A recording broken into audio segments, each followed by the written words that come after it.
Hello दोस्तों, स्वागत है आपका एक बार फिर से हमारे यूट्यूब चैनल पर। मैं हूं आपका एजुकेशन साथी। तो आज हम लोग सीडीपी के टॉप नेक्स्ट 50 पीवाईक्यूज करने वाले हैं। यूपी टेट 2026 के लिए मोस्ट इम्पॉर्टेंट क्वेश्चंस होने वाले हैं आज के।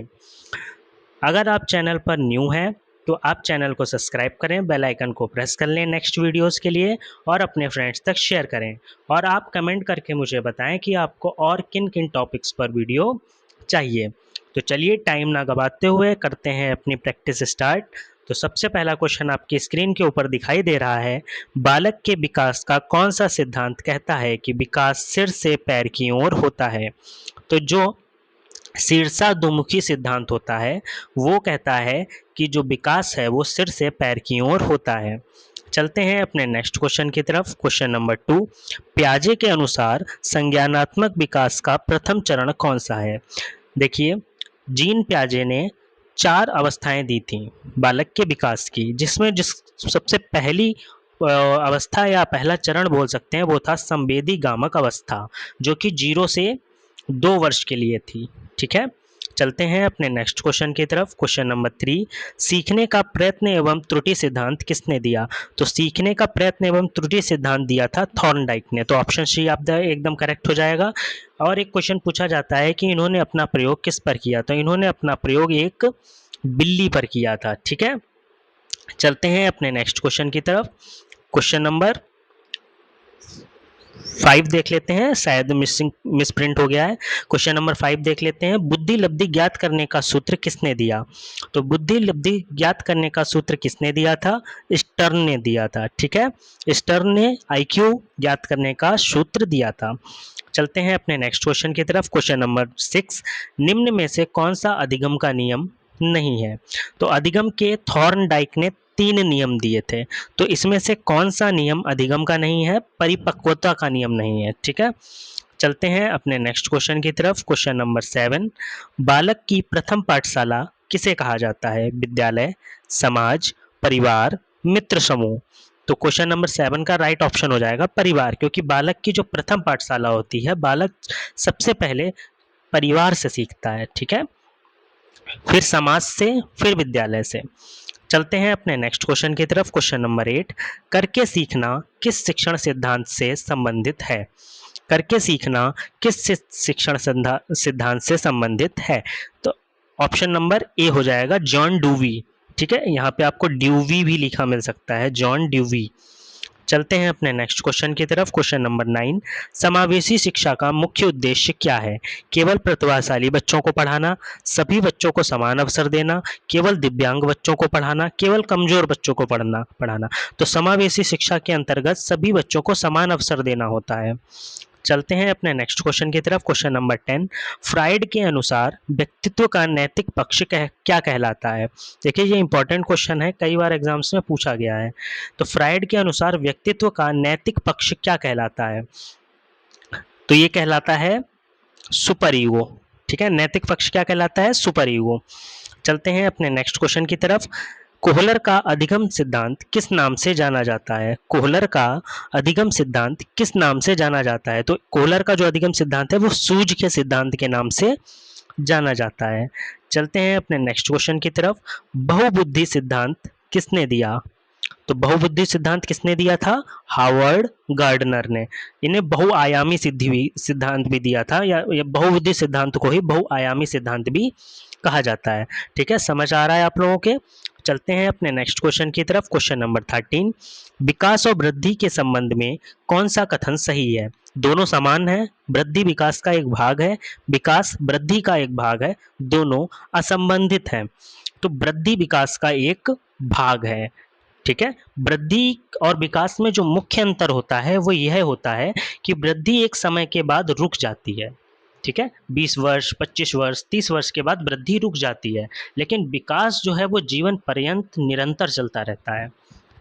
चलते हैं अपने नेक्स्ट क्वेश्चन की तरफ। क्वेश्चन नंबर 14, सीखने में प्रेरणा का कार्य है। सीखने में प्रेरणा का क्या कार्य है? सीखने की गति कम करना, सीखने की इच्छा उत्पन्न करना। तो ऑप्शन नंबर बी एकदम करेक्ट हो जाएगा। चलते हैं अपने नेक्स्ट क्वेश्चन की तरफ।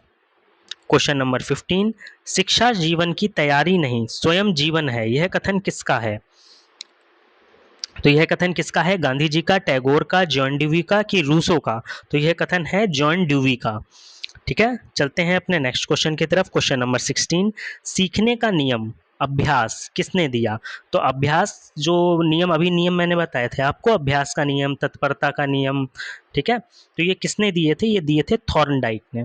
ठीक है, चलते हैं अपने नेक्स्ट क्वेश्चन की तरफ। क्वेश्चन नंबर 17, प्रेरणा का मुख्य कार्य क्या है?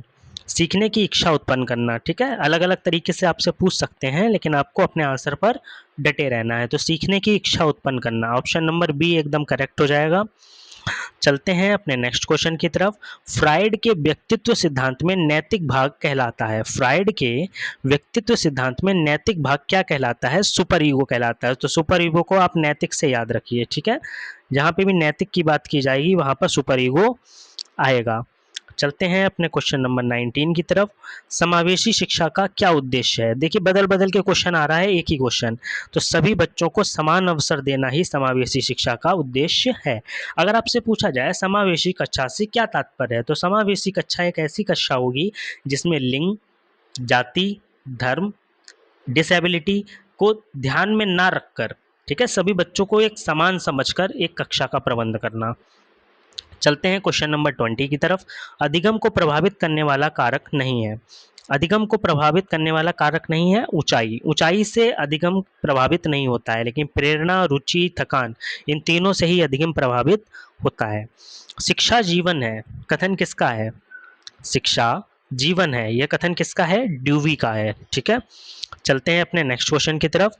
वंशानुक्रम का संबंध है वातावरण से, जन्मजात गुणों से, विद्यालय से, समाज से? तो जन्मजात गुणों से वंशानुक्रम का संबंध होता है।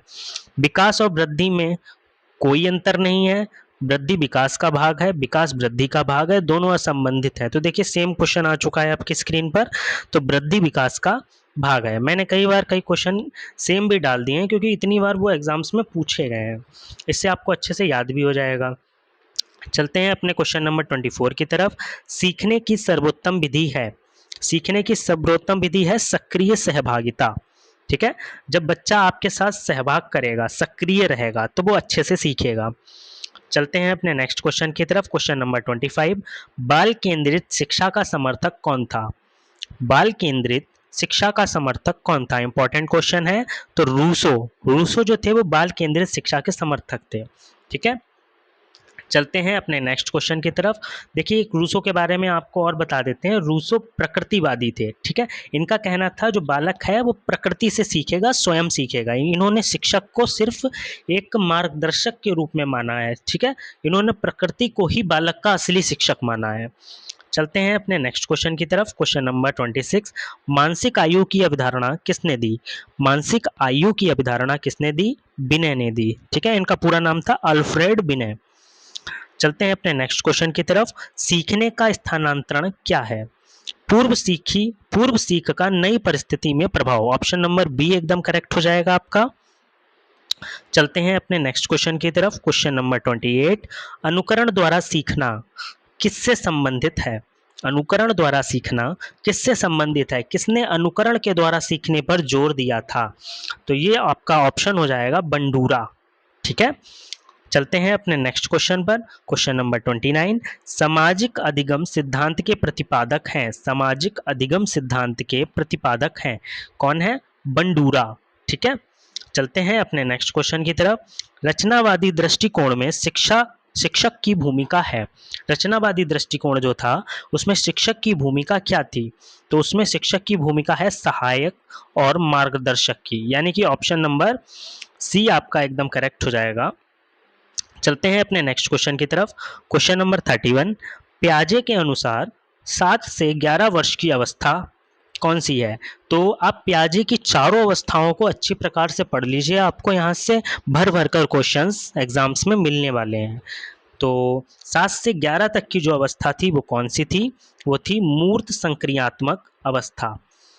क्वेश्चन नंबर 32, औपचारिक संक्रियात्मक अवस्था प्रारंभ होती है।